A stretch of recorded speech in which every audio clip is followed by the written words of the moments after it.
Ladies and gentlemen, today will probably not be a short video, but a valuable one. I'm talking about a bunch of stuff that we have to do. I did not trade, but super interesting stuff to talk about. So I think going from the top down, we'll start on the daily. This large candle was not there last time that I checked. Um,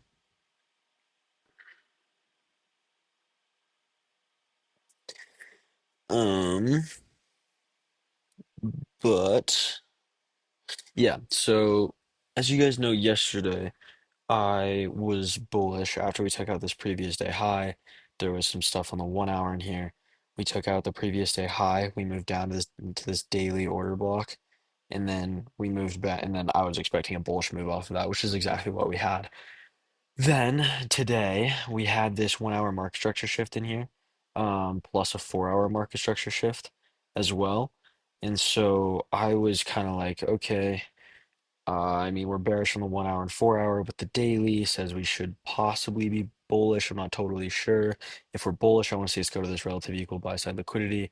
If we're bearish, I want to see us react off of these previous day lows, something like that. But I wasn't totally sure. And then to make it worse, I got on X this morning, and I haven't been on X a whole lot. And ICT was like, be really careful this morning. Like, don't demand anything from the market. They're being heavily manipulated. And so my unsure bias went from unsure to I don't want to blow a few grand on stupid decisions. So I, I decided that I wouldn't be trading. So I did not trade this morning, but as we opened, there was this 15-minute bearish fair value gap. There was this relative equal buy side liquidity, which I was looking at like 6:30, yeah, like right in here, that I was hoping we wouldn't sweep until open, but we swept it. And then we made this high, and I labeled this as minor buy side liquidity turtle soup, which is exactly what it ended up being. So my ideal trade, just looking at it this morning, was this right here.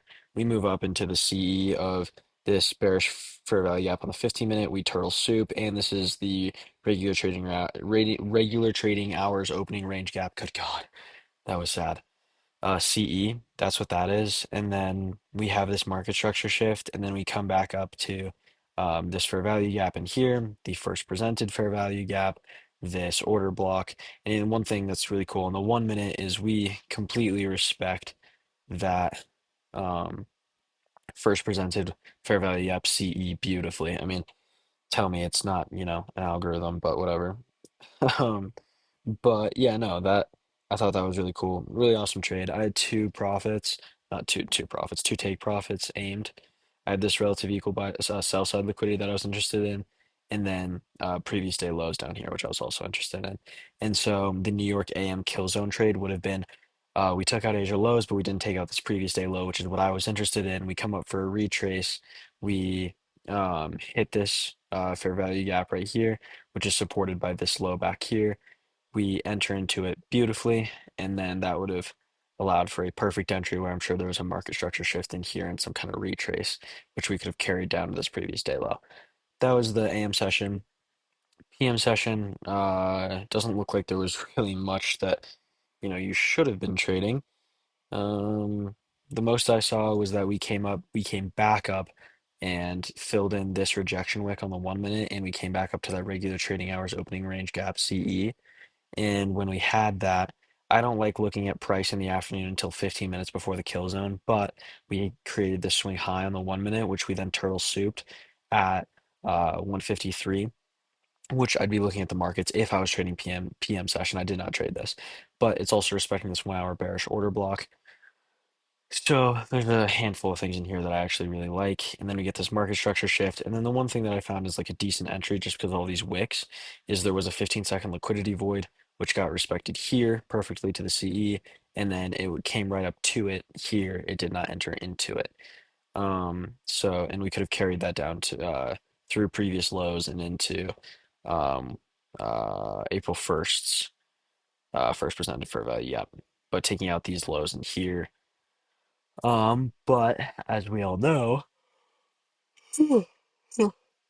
excuse me. As we all know, we either said we were going to end the Iranian civilization or we would have successful talks with them. So we had um successful talks, and now we have a 2-week uh, ceasefire. So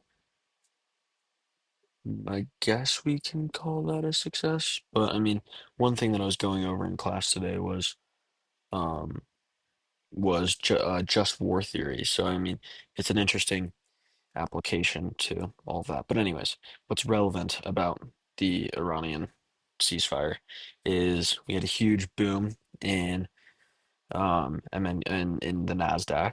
Um, this takes us back into that range on the daily that we were in over the past couple weeks was this range right in here, and now we're moving right back into that. Hopefully this was a dip down to take out this relative equal sell side liquidity as just a liquidity grab, and now we can continue to move up, take out these highs, go for all-time highs at these relative equal buy side liquidity. But I'm not going to get my hopes up or anything. That's just kind of my idea. I'd like to be bullish from here, but I won't be trading tomorrow because we do have FOMC, so I'm going to keep that in mind.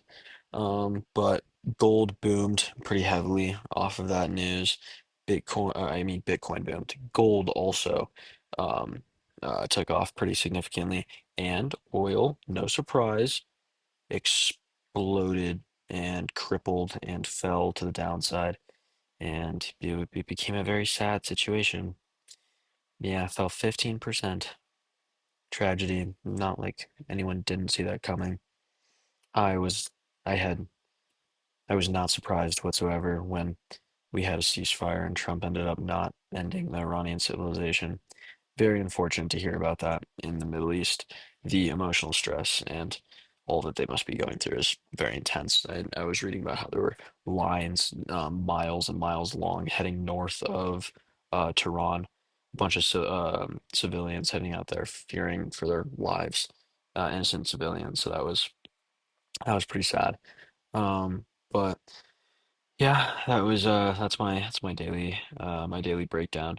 Also, these three indicators that I use, this ICT regular trading hours, opening range gap, silver bullet, and first percent fair value gap, are all available on my WAP now.